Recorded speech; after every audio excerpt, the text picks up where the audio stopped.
하나님의 말씀을 봉독하겠습니다. 요셉 자손이 여호수아에게 말하여 이르되 여호와께서 지금까지 내게 복을 주심으로 내가 큰 민족이 되었거늘 당신이 나의 기업을 위하여 한 제비 한 분깃으로만 내게 주시면 어찌함이니까 하니, 여호수아가 그들에게 이르되 내가 큰 민족이 되므로 에브라임 산지가 내게 너무 좁을진데 브리스 족속과 르바임 족속의 땅 삼림에 올라가서 스스로 개척하라 하니라. 요셉 자손이 이르되 그 산지는 우리에게 넉넉하지 못하고 골짜기 땅에 거주하는 모든 가나안 족속에게는 베스안과 그 마을들에 거주하는 자이든지 이스라엘 골짜기에 거주한 자이든지 다 철병거가 있나이다 하니, 여호수아가 다시 요셉의 족속 곧 에브라임과 므낫세에게 말하여 이르되 너는 큰 민족이요 큰 권능이 있은즉 한 분깃만 가질 것이 아니라 그 산지도 내 것이 되리니 비록 삼림이라도 내가 개척하라. 그 끝까지 내 것이 되리라. 가나안 족속이 비록 철병가를 가졌고 강할지라도 내가 능히를 그를 쫓아내리라 하였더라. 내가 오늘 평화를 누릴 수가 있는 것은 그분께서 고통을 받으셨기 때문이고, 또한 내가 오늘 웃을 수가 있는 것은 그분의 눈물 때문이며, 내가 오늘 평화를 누리고 내가 오늘 담대할 수가 있는 것은 그분이 살아계시고 그분이 나와 함께하고 계시기 때문인 줄로 믿습니다. 내가가 중요한 것이 아니고 그분이 중요합니다. 예수님이 중요한 줄로 믿습니다. 하나님께서는 언제나 우리를 사랑해 주시기를 원하시고 한 사람 한 사람을 축복해 주시기를 원하십니다. 그렇지만 하나님께서는 우리를 사랑하심으로 인해서 결국에 하나님께서 원하시는 것은 이 아름다운 공동체를 이루기를 원하시는 것입니다. 사람은 말이죠, 홀로 있음으로 인해서 행복하지 못합니다. 함께 있음으로 인해서 행복해지게 되는 것입니다. 그래서 하나님께서는 인간 아담을 창조하실 때 아담만 창조하신 것이 아니고 또 하와도 창조하심으로 인해서 함께 있도록 하였습니다. 함께 있음으로 인해서 행복을 누리도록 하나님께서는 축복해 주신 것입니다. 하나님께서 아브라함을 부르셔서 그 아브라함에게 축복해 주셨지만, 하나님께서 정말로 원하는 것은 그 아브라함을 통하여서 이스라엘 민족이라고 하는 이 아름다운 공동체를, 하나님을 잘 섬기는 하나님의 공동체를 만들기를 원하시는 것이 하나님의 뜻인 것입니다. 또한 예수님께서 이 땅에 오셔서 우리를 대신해서 십자가에 죽으시고 우리를 위하여 부활하신 그 놀라운 은혜를 베풀어 주신 그 이유는 우리에게, 우리 각자에게 한 영혼 한 영혼을 구원하고자 하는 하나님의 거룩한 뜻이 있지만, 주님의 목적은 결국에는 이 아름다운 교회를 세우기 위한 것입니다. 교회를 통하여서 하나님의 사랑이, 하나님의 나라가 온 세상을 향하여서 점점 확장되기를 원하시는 것이 하나님이 원하시는 아름다운 뜻인 것입니다. 사람은 행복하려면 하나님과 연합해야 됩니다. 하나님과 연합한 그러한 사람을 생명이 있다라고 말을 하는 것이죠. 하나님과 연합하고 또 내 옆에 있는 사람과 연합함으로 인하여서 하나님이 기뻐하는 이 공동체 속에서 살아가는 것이 하나님이 원하시는 바인 것입니다. 이 사람의 비극은 하나님과 떨어지고 사람과 분리되어서 나 혼자 살아갈 때에 힘든 것이고 고통스러운 것이고 외로운 것입니다. 어느 성탄절이 다가오는 날 우체국 앞에 수많은 사람들이 줄을 섰습니다. 성탄절이 다가오니까 지인들에게 카드도 보내고 싶고 또 선물도 보내고 싶어서 많은 사람들이 우체국에 일을 처리하기 위해서 줄을 섰습니다. 근데 줄이 너무 많다 보니까 거기서 기다리는 사람 가운데 나이 많으신 할머니가 너무 오랫동안 기다리는 것이었습니다. 그래서 우체국 직원이 나이 많으신 할머니께서 오랫동안 기다리는 모습이 안 되어서 이렇게 엿주는 것입니다. 할머니, 여기서 이렇게 왜 오랫동안 기다리세요? 라고 물어보자, 제가 이 시간에 기다리는 것은 우표 2장을 사기 위한 것입니다. 우표 2장을 사려면 저기 기기에다가 돈을 넣으시면 우표가 나오지 않습니까? 나도 알아요. 그렇지만 저 기계는 저 카운터에서 일하는 아가씨처럼 나를 만나게 되면 나에게 몸 괜찮으세요? 평안하세요? 가족은 별일 없으세요? 이렇게 나에게 아무것도 묻지 않는답니다. 그래서 나는 지금 저 카운터에 있는 아가씨를 만나기 위해서 이렇게 줄을 서는 것이랍니다 라고 이렇게 말하는 것이었습니다. 이렇듯 사람들은 누군가와 교제 가운데 있어야 되고 또한 공동체 안에 있어야 행복을 느끼게 됩니다. 하나님께서 우리 인간을 창조하실 때 그렇게 창조하셨습니다.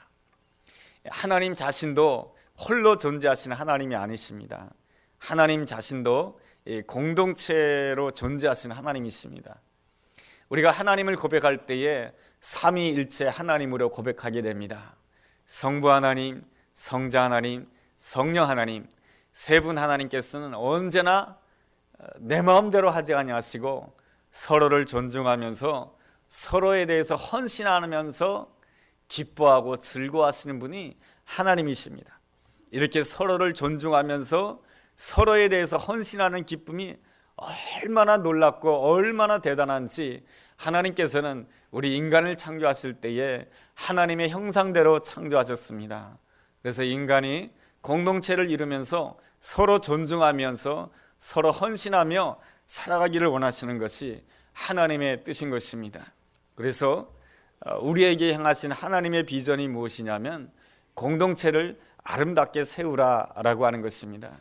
공동체를 아름답게 세울 때에 그 공동체 안에서 비로소 내가 누구인지를 알게 되고 내가 해야 될 일이 무엇인지 보이게 되는 것입니다.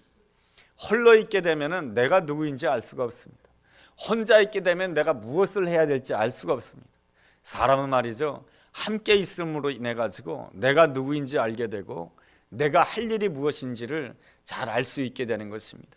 이제 그런 점에 있어서 이 공동체를 아름답게 세운다라고 하는 것은 하나님의 귀한 뜻을 이루게 되는 것입니다. 이 공동체를 아름답게 세운다라고 하는 것이 쉽지가 않습니다. 왜냐하면 종종 나와 함께 있는 내 옆에 있는 사람이 이방인으로 보일 때가 많이 있기 때문에 그런 것이죠. 때로는 남편과 아내가 한 몸인 것 같아요. 한 생각인 것 같아요. 그런데 어느 날 보니까 내 남편이 이방인처럼 보여요.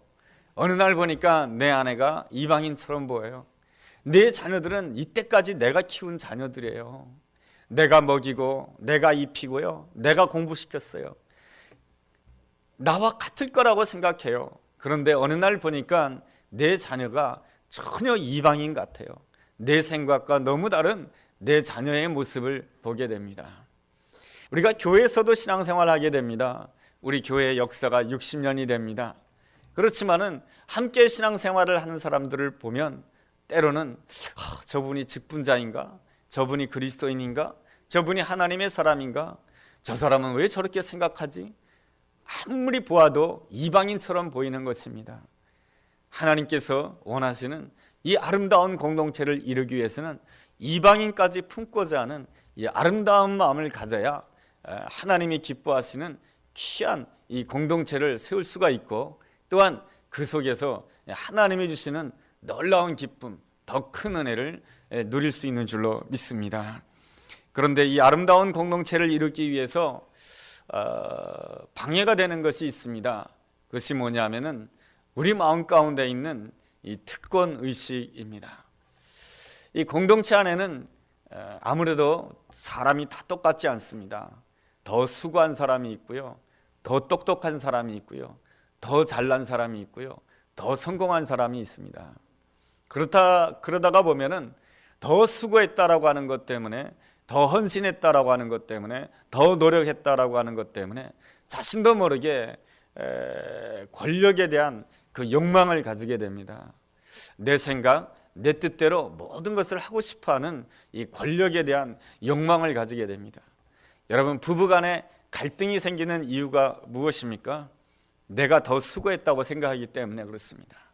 내가 더 크다고 생각하기 때문에 그렇습니다. 남자가 더 크다고 생각하기 때문에 그런 것이고, 아내 입장에서는 내가 가족을 위해서 더 많이 수고했다라고 하는 그 생각 때문에 이 부부간에 갈등이 생기는 것입니다. 당신이 더 많이 수고했지, 당신이 땀을 더 많이 흘렸지, 당신이 없었다면 우리 가족이 오늘까지 됐을까? 이런 생각을 가졌다라고 한다면 부부간에 갈등이 있을 수가 없게 되는 것이죠. 직장에서도 이 노사 간의 갈등이 일어나는 이유가 무엇입니까? 이 회사가 이렇게까지 된 데에는 내 수고 때문이다라고 하는 생각, 나를 크게 보는 그 생각 때문에 그런 것입니다. 이 수고가 이 직장에 이렇게 발전하게 된 것은 당신 때문이지, 당신이 없었다라고 한다면 이 직장에 이렇게 좋아질 리가 있겠어? 이렇게 생각했다라고 한다면 그 직장 안에 있는 그 노사 간의 갈등이라고 하는 것은 훨씬 줄어들게 될 것입니다. 이 권력에 대한 욕망은 모두에게 다 있는 것 같습니다. 예수님을 따르는 제자들에게도 있었습니다. 예수님을 따르는 제자들은 예수님을 따르기 위해서 자기의 가족을 버렸습니다. 또한 자기가 본래 하던 어부라고 하는 그 직장을 버리고 예수님을 따랐습니다.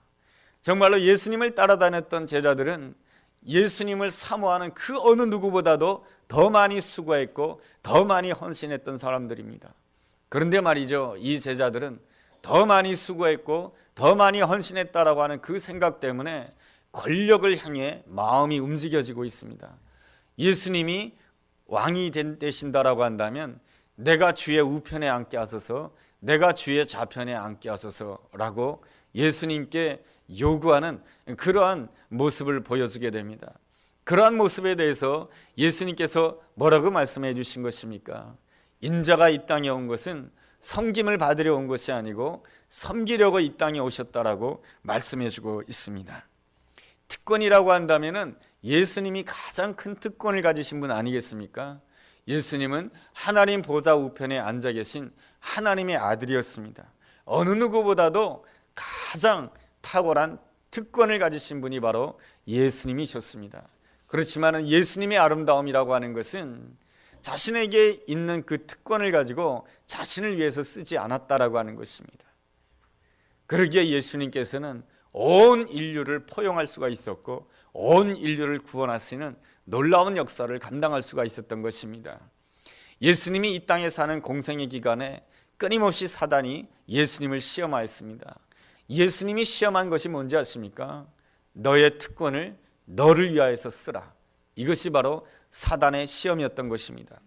예수님께서 광야에서 40일 동안 금식할 때에 금식하니까 배가 고프셨겠죠. 그러자 사단이 유혹을 하게 됩니다. 네가 하나님의 아들이 아니냐, 너에게 특권이 있지 않느냐, 그러니 돌을 떡으로 만들어 보아라, 이렇게 말하게 됩니다. 너에게 특권이 있지 않느냐, 성전 꼭대기에서 한번 떨어져 보아라, 그렇다라고 한다면 온 세상이 너를 존경하게 될 것이다. 너의 특권을 너를 위해서 쓰라고 하는 것입니다. 그러나 예수님께서는 어떤 한 번도 자신에게 주어진 특권을 가지고 자신을 위해서 사용하지 않았습니다. 예수님은 언제나 오르신 분이었고 흠도 없으시고 점도 없으신 그러한 분이었습니다. 그런데 예수님께서는 십자가상에 못 박히셔야 했습니다. 예수님 입장에서는 너무나도 억울한 것입니다. 예수님은 정직하시고 예수님은 흠이 없으시고 점이 없으신 분이시고 하나님의 아들이라고 하는 놀라운 특권을 가지고 있었습니다. 그래서 세상은 또 예수님을 향해서 시험하고 유혹을 하게 됩니다. 내가 정말 하나님의 아들이냐? 그렇다라고 한다면 십자가에서 내려와 봐라 하면서 세상이 예수님을 유혹하고 있습니다. 그럼에도 예수님은 그 십자가상에서 얼마나 큰 고통이 있었겠습니까? 어떻게 하면 이 고통에서 벗어날 수 있을까? 그 마음을 가질 수 있었던 그러한 상황 가운데서도 예수님께서는 자신의 그 특권을 자신을 위해서 쓰지 아니하였습니다. 오히려 나의 특권을 내려놓았습니다. 나의 오름을 내려놓았습니다. 이 십자가 자리도 하나님이 허락하신 것입니다. 하나님의 오르심을 인정하며 순종하였습니다. 그랬을 때에 예수님께서는 부활의 영광 가운데로 나아갈 수가 있었고 뿐만 아니라 죄인된 우리까지도 다 함께 하나님의 자녀가 되는 놀라운 은혜를 누리게 된 줄로 믿습니다. 오늘 본문 말씀에도 이 특권을 가진 사람들이 나옵니다. 그 사람들이 누구냐 하면 14절에 있는 말씀처럼 요셉 자손입니다. 14절에 보면은 이제 여호수아가 이스라엘 백성들 각 지파를 향해서 땅을 분배하는 과정 가운데 있었습니다. 그러는 가운데 요셉 자손들에게도 땅이 분배가 되었는데 이 요셉 자손이 불평을 하게 됩니다. 뭐라고 불평을 하게 됩니까? 14절 말씀을 보면 요셉 자손이 여호수아에게 말하 이르되 여호와께서 지금까지 내게 복을 주심으로 내가 큰 민족이 되었거늘 당신이 나의 기업을 위하여 한 제비 한 품깃으로만 내게 주시면 어찌미니까. 이것은 무슨 말입니까? 우리의 조상이 누구입니까? 요셉 아닙니까? 요셉으로 인하여서 우리 모든 이스라엘 백성들이 애굽 땅에서 그동안 잘 살게 된 것 아닙니까? 요셉 때문에 우리가 큰 민족이 된 것 아니겠습니까? 우리 요셉에게 얼마나 큰 공로가 있습니까? 그럼에도 우리 요셉 자손들에게 이렇게 좋지 않은 땅, 산지가 있는 땅, 골짜기가 있는 땅, 또한 철병거가 있는 그런 땅을 주는 것이 말이나 됩니까? 하는 것이 바로 이 요셉 자손의 말이었던 것입니다. 이 특권의식은 항상 이 과거를 지향하게 됩니다. 과거의 수고를 생각하고 과거의 헌신을 생각하게 됩니다. 그래서 그 과거로 자신을 자꾸만 크게 만듭니다. 결국에는 이 특권의식은 어떤 생각으로 귀결되냐 하면은 내가 옳은 것은 다 옳은 것이다라고 생각하게끔 만드는 것입니다. 사실 요셉은 누구보다도 공로가 많은 사람이었습니다. 그렇지 않습니까? 요셉은 형제들의 미움을 받아가지고 애굽 땅에 노예로 끌려가게 됩니다. 너무나 고생 많이 했습니다. 너무나도 힘든 세월을 보냈습니다. 그렇지만 요셉은 불평하지 아니하고 하나님의 은혜와 축복으로 기적적으로 애굽의 총리가 됩니다. 애굽의 총리가 돼서 끝나는 것이 아니고 자기 형제들을 다 애굽 땅으로 오게 해가지고 다 구원받게 하는 그 놀라운 역사를 감당한 이가 바로 요셉인 것입니다. 요셉의 아름다운 점에 대해서 이야기한다라고 한다면 너무너무 많습니다. 그렇지만 말이죠, 그 요셉도 자기중심적인 욕망이 있는 사람이었어요. 요셉에게도 문제가 있었습니다. 그 문제가 무엇이냐면 창세기 48장에 잘 나와 있습니다. 창세기 48장 말씀을 보게 되면 요셉의 아버지 야곱이 이제 세상을 떠날 때가 되었습니다. 그래서 하나님의 인도하심 따라서 이제 자손들에게 하나씩 다 축복해 주기를 원하였습니다. 그래서 요셉도 자기의 두 아들을 데리고 와서 아버지 야곱으로부터 축복을 받기를 원하였습니다. 오른손이 있는 쪽에는 큰아들 므낫세를 세우고 왼손이 있는 쪽에는 둘째 아들 에브라임을 세웠습니다. 그런데 야곱이 어떻게 합니까? 손을 엇갈려서 축복을 하게 됩니다. 손을 엇갈려서 축복한다라고 하는 것은 무엇입니까? 동생이 더 크게 된다라고 하는 것입니다. 동생이 더 강성한 족속이 된다라고 하는 것입니다. 여기에 대해서 요셉이 불쾌하게 생각합니다. 그러면서 아버지를 향해서 이렇게 말합니다. 아버지, 그렇게 하지 마세요. 손이 바뀌었습니다. 손 똑바로 하세요. 이렇게 말을 하게 됩니다. 이것이 바로 요셉의 특권의식이고 요셉의 자만심이며 요셉의 교만인 것입니다. 요셉은 너무너무 수고한 사람이에요. 애굽 땅에 노예로 와서 애굽의 총리가 되었어요. 그 야곱의 아들들 가운데 요셉에게 도움 안 받은 사람이 한 사람도 없어요. 다 요셉의 도움을 받은 사람들이에요. 그러다가 보니까 이 요셉은 누구보다도 수고 많이 한 사람이고 누구보다도 공로가 더 많은 사람이었습니다. 그러다가 보니까 자연스럽게 마음 가운데 특권의식을 가지게 되고 자만심을 가지게 되었던 것입니다. 결국에 그가 가지게 된 생각은 무엇이냐면 내가 옳은 것이 다 옳은 것이다 라고 하는 것입니다. 내가 옳다라고 하는 그 생각 때문에 하나님의 주권이 보이지 않는 거예요. 하나님의 오르심이 보이지 않는 거예요. 내가 옳다고 하는 생각 때문에 하나님이 보이지 않는 그 순간에는 하나님이 보이지 않는 인생이 되고 만 것입니다. 요셉은 참 탁월한 사람이었습니다. 그런데 말이죠, 요셉은 평생토록 유다를 넘어서지 못합니다.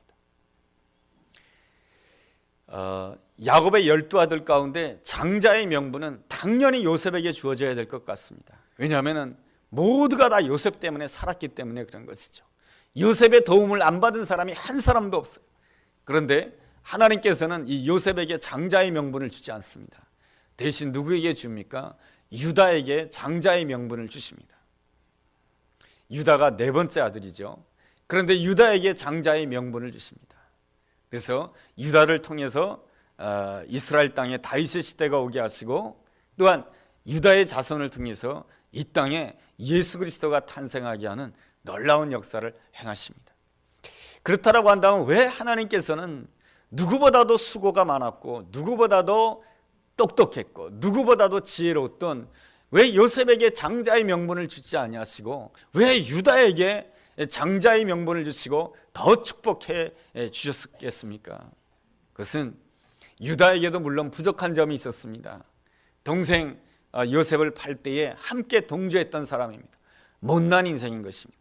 그렇지만은 유다의 좋은 점 한 가지가 있습니다. 그것은 뭐냐면 내가 틀렸다 싶을 때는 곧바로 머리를 숙이는 것입니다. 하나님이 옳습니다. 내가 틀렸습니다. 곧바로 이 머리 숙일 줄 알고 곧바로 순종할 줄 아는 사람이 바로 유다입니다. 이 자기의 자존심보다 하나님의 옳으심이 더 중요한 사람이 바로 유다의 아름다운 특징인 것이죠. 그 유다의 아름다운 특징이 창세기 38장에 잘 나와 있습니다. 창세기 38장을 보면은 유다의 부끄러운 이야기가 나옵니다. 유다와 며느리 다말 사이에 이 부끄러운 일이 나오게 됩니다. 유다 입장에서는 매우 수치스러운 이야기였거든요. 그런데 말이죠, 내가 잘못했다라고 하는 것을 알게 되자 며느리 앞에서 곧바로 고백을 하게 됩니다. 네가 나보다 옳다, 내가 틀렸다라고 고백을 하게 됩니다. 하나님께서 이 유다의 그 아름다운 점이라고 하는 것은 잘못한 것을 알았을 때 곧바로 머리를 숙인다라고 하는 것입니다. 내가 나의 옳음보다도 하나님의 옳으심을 바라보며 순종할 줄 안다라고 하는 것이 하나님이 유다를 선택한 이유인 것입니다. 하나님께서는 우리를 보실 때에 완벽한 자를 선택하시는 것이 아닙니다. 윤리적으로 완전한 자를 선택하시는 하나님이 아니십니다. 하나님께서 우리를 선택하실 때에는 누구를 선택하시냐면 빨리 숙일 줄 아는 자, 빨리 나의 자존심, 나의 옳음을 내려놓을 줄 알고 하나님의 옳으심과 하나님의 그 놀라우심을 찬양할 줄 아는 자를 주님께서는 기뻐하시는 것이죠. 유다의 뜻이 뭡니까? 찬송이라고 하는 뜻 아니겠습니까? 내가 무엇을 했다라고 하는 것보다도 그분이 나를 위하여 멸시를 당했습니다. 그분이 나를 위하여 십자가를 지셨습니다. 그분이 나를 위하여 눈물 흘리셨습니다. 그분을 찬양할 줄 아는 사람이 바로 유다인 것이죠. 그랬을 때 하나님께서는 유다에게 장자의 명분을 주시고 그를 통해서 이 땅에 놀라운 구원의 역사를 펼쳐 나가신 것입니다. 사도행전을 보게 되면은 놀라운 교회 부흥의 역사가 일어난 것을 보게 됩니다. 사도행전 2장에 그 성령님께서 마가다라 방에 임재해 주심으로 인하여서 교회가 이렇게 부흥하게 되지만은 특별히 이 베드로를 통해서 놀랍게 교회가 부흥하게 됩니다. 사도행전 3장에 그 베드로가 성전 미문으로 올라가다가 안진뱅이를 고치게 됩니다. 그 일로 인하여서 수많은 사람들이 이 베드로를 주목하게 되고 베드로가 그때 설교를 하게 되었을 때 수많은 사람들이 회개하고 하나님 앞으로 돌아옴으로 인하여서 이 베드로를 통해서 이 초대교회의 부흥의 역사가 놀랍게 일어나게 됩니다. 그런데 말이죠, 사도행전 10장에 가보면은 이 초대교회의 부흥의 역사가 정지되는 것을 보게 됩니다. 여러분, 이 초대교회의 부흥의 역사가 누구 때문에 정지되는지 아십니까? 바로 베드로 때문에 정지가 되는 것입니다. 베드로의 자기의 때문에, 베드로를 통해서 하나님의 놀라운 기적이 일어나게 되자 내가 옳다라고 하는 그 생각 속에 머무르게 됩니다. 내가 옳다라고 하는 생각이 머무르면 뭡니까? 하나님의 축복이 더 이상 확장되지 아니하고 정지가 되어버리는 것입니다. 하나님께서는 그 생각을 깨뜨리기 위하여서 어떻게 하십니까? 환상 가운데 이상한 짐승들을 보게 만드십니다. 그리고 그 짐승들을 다 잡아먹으라고 합니다. 그러자 베드로가 어떻게 합니까? 저는 유대인으로서 그런 더러운 짐승은 먹을 수 없습니다라고 거부를 하게 됩니다. 입술로는 주여 하지만은 내가 못 먹겠습니다.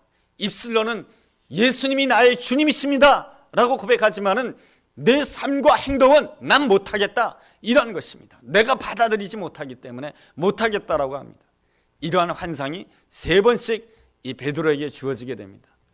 이 환상이 나에게 주는 의미가 무엇일까 곰곰이 생각해 볼 때에 이 베드로가 회개를 하게 됩니다. 회개를 하게 되고 이제까지는 유대인에게만 세례를 주고 유대인에게만 복음을 전하다가 이방인에게 세례를 주게 됩니다. 그렇게 함으로 해서 하나님의 그 놀라운 복음이 유대 땅을 넘어서서 사마리아 땅으로 가게 되고 하나님의 놀라운 복음이 땅끝까지 이르게 되는 놀라운 부흥의 역사가 이 전개가 될 수가 있었던 것입니다. 하나님께서 이 초대교회 공동체를 향해서 원하시는 것이 무엇입니까? 하나님의 복음이 유대인에게만 머무르지 아니하고 이방인을 포용하고 이방인을 향해서 빛이 되는 아름다운 공동체가 되기를 원했던 것입니다. 그런데 이 놀라운 복음이 이방 세계로 퍼져나감에 있어서 가장 방해가 되는 것이 있었습니다. 그것은 뭐냐면 베드로의 자기의 의입니다. 베드로의 자기의 선함인 것입니다. 자기를 통해서 안진뱅이가 일어나고 자신을 통해서 3,000명이 회개하고 돌아왔기 때문에 자기의 의가 강하게 된 것입니다. 그런데 말이죠, 사도행전 3장에 일어났던 이 베드로의 선함이라고 하는 것은 사도행전 10장에 와서는 무엇이 되냐면 그 사도행전 3장의 베드로의 선함은 사도행전 10장에 와서는 악이 되는 것입니다. 과거에 성공했던 사람이 오늘 실패하는 이유가 무엇입니까? 내가 과거에 성공했기 때문에 늘 내가 옳다고 생각하게 됩니다. 그리고 오늘도 내가 성공할 수 있다고 생각하지만 그 과거의 성공이 바로 오늘 실패를 만들어버리고 말게 되는 것입니다. 그러므로 우리가 하나님 앞에서 가져야 될 아름다운 자세라고 하는 것은 무엇이냐면 나의 선함을 하나님 앞에 내려놓을 줄 알아야 됩니다. 나의 옳음을 내려놓을 줄 알아야 됩니다. 내가 더 수고했다라고 하는 생각, 내가 더 헌신했다라고 하는 나의 의를 하나님 앞에 내려놓을 줄 알아야 되는 것입니다. 하나님께서는 오늘 본문에 이 요셉 자손에게 하나님께서 당부하시는 것이 있습니다. 요셉이 너무나도 탁월한 사람이었고 요셉이 그 혈혈단신으로 애굽 땅에 가서 애굽의 총리가 되는 놀라운 하나님의 은혜와 축복을 받은 그러한 사람이었지만은 그럼에도 불구하고 요셉 자손은 자기의 의를 내려놓아야만이 하나님께서 예배해 놓으신 더 큰 은혜의 세계로 나갈 수 있다라고 하는 것입니다. 하나님께서 요셉 자손에게 허락하신 땅이 어떠한 땅입니까? 16절을 보면은 어떤 땅인지 이렇게 기록이 되어 있습니다. 요셉 자손이 이르되 그 산지는 우리에게 넉넉하지 못하고 골짜기 땅에 거주하는 모든 가나안 족속에게는 벳스안과 그 마을에 거주하는 자이든지 이스라엘 골짜기에 거주하는 자이든지 다 철병거가 있나이다. 이 말씀을 간단하게 이야기한다라고 한다면 이 요셉 자손에게 주어져 있는 땅이라고 하는 것은 바로 산지라고 하는 땅이고 골짜기라고 하는 땅이고 강력한 철병거를 가지고 있는 그러한 족속들이 살고 있는 땅이다라고 하는 것입니다. 그렇지만은 하나님께서 요셉 자손에게 이러한 산지를 허락하신 이유가 무엇입니까? 그 산지의 백성을 포용하라고 하는 것입니다. 그 골짜기의 백성을 포용하라고 하는 것입니다. 그 철병거를 가짐으로 인해서 도저히 상대가 되지 않는 그러한 철병거를 가진 족속이라 할지라도 그들을 잘 포용해서 하나님께서 기뻐하시는 아름다운 공동체를 이루라고 하는 것입니다. 그럴 때에 하나님께서는 더 큰 은혜로 나아갈 수 있도록 역사해 주시겠다라고 하는 것입니다. 여러분, 이러한 아름다운 이야기는 다윗의 이야기 속에서도 나오게 됩니다. 여러분, 다윗이 어떤 사람입니까? 엘라 골짜기에서 그 키가 큰 골리앗 장수를 무너뜨린 사람이 이 다윗입니다. 다윗이 이스라엘을 위하여서 수고한 것은 놀랍습니다. 그가 블레셋과 전투할 때마다 이 다윗이 승리하게 됩니다. 그래서 다윗은 이 이스라엘에서 청부장이 되고 뿐만 아니라 사울왕의 사위가 됩니다. 사울왕의 딸이었던 미갈과 결혼해서 사위가 되지 않습니까? 그런데 어느 날 하나님께서는 허락하십니다. 뭘 허락하십니까? 광야에 쫓기는 세월을 허락하십니다. 사울왕이 미워하고 시기함으로 인해서 이 다윗이 쫓겨나게 되는 것이죠. 쫓겨나서 아둘람 굴에 이르게 되었을 때 누구를 만나게 됩니까? 환난당한 자를 만나게 됩니다. 빚진 자를 만나게 됩니다. 마음이 원통한 자들을 만나게 됩니다. 이들은 어떤 사람들입니까? 이 다윗과 수준이 안 맞는 사람이에요. 다윗은 어떤 사람이에요? 골리앗을 쓰러뜨린 사람이에요. 다윗은 어떤 사람이에요? 왕의 사위예요. 다윗은 어떤 사람이에요? 친구가 왕의 아들 요나단이에요. 그런데 그가 만나는 사람은 환난당한 자요, 빚진 자요, 원통한 자인 것입니다. 수준이 안 맞는 사람이에요. 그런데 그들 앞에서 만약에 다윗이 늘 옛날 이야기를 한다라고 한다면, 과거에 내가 엘라 골짜기에 있을 때 골리앗을 만났을 때 내가 그 골리앗을 한 방에 물리쳤어. 내가 보통 이런 사람이야. 내가 지난날에 수고한 것과 내가 지난날에 헌신했던 것들을 장황하게 이야기를 한다라고 한다면 어떻게 되겠습니까? 그 환난당한 자, 그 빚진 자, 그 원통한 자와는 뭡니까? 분리가 될 수밖에 없는 것입니다. 그러나 이 다윗은 그들을 만나면서 지난날의 과거를 다 잊어버렸습니다. 그리고 그들을 품었습니다.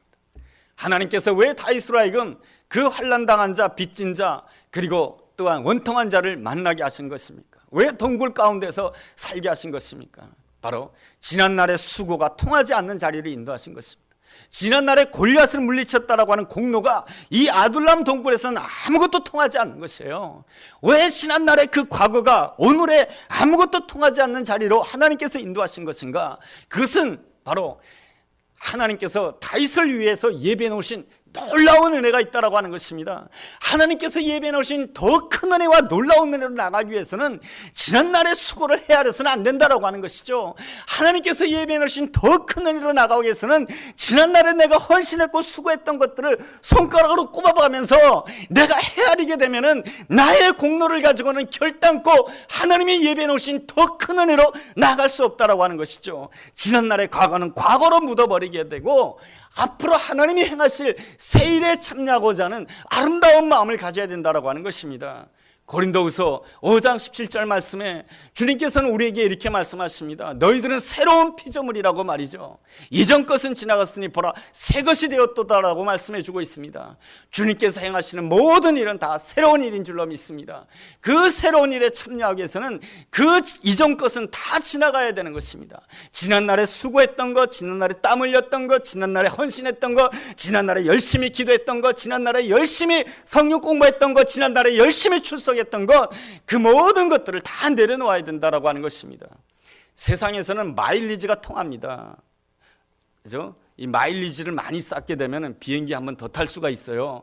그렇지만 하나님 앞에서는 마일리지가 통하지 않는 거예요. 하나님 앞에서는 오직 지금 하나님이 주시는 놀라운 은혜로만이 하나님이 행하시는 새로운 일에 참여할 수가 있게 되는 것입니다.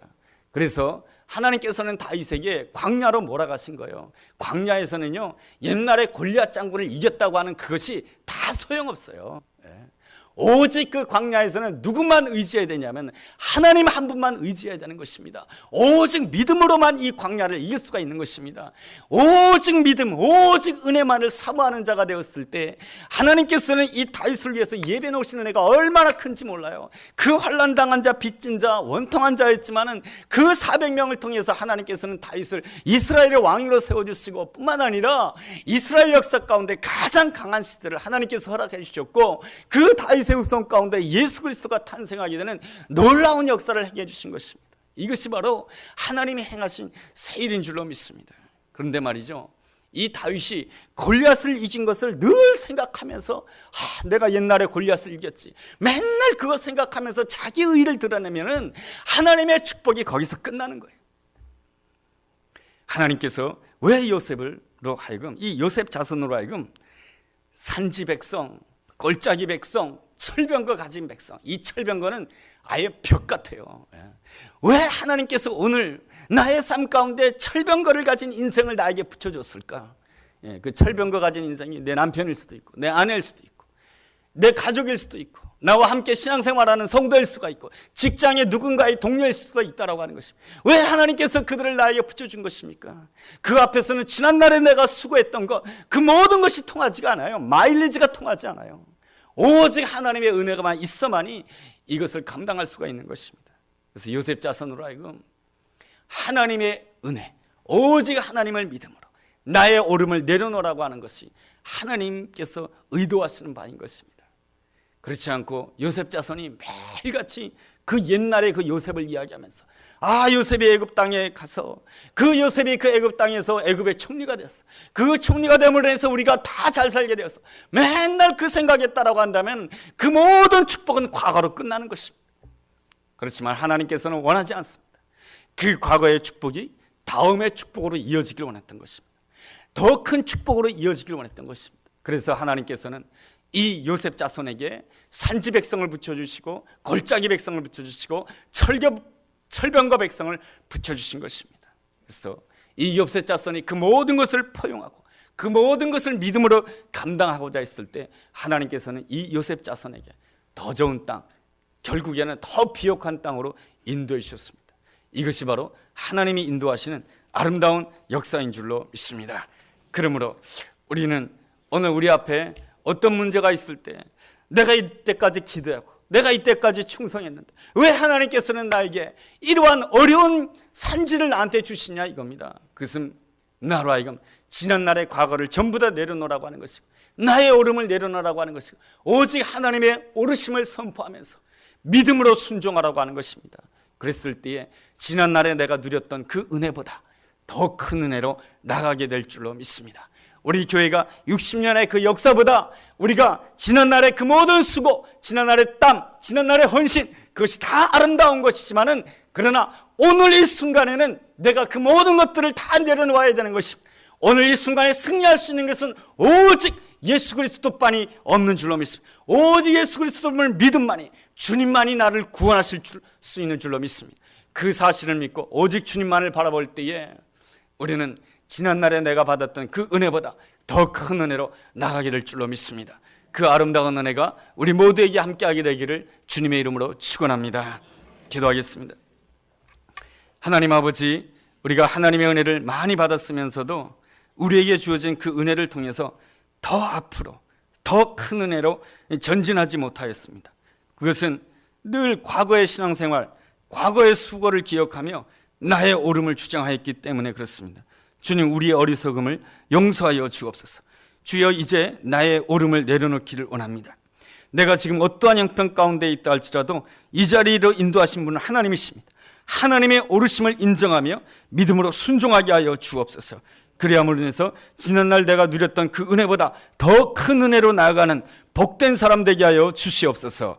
예수님의 이름으로 기도했습니다. 아멘.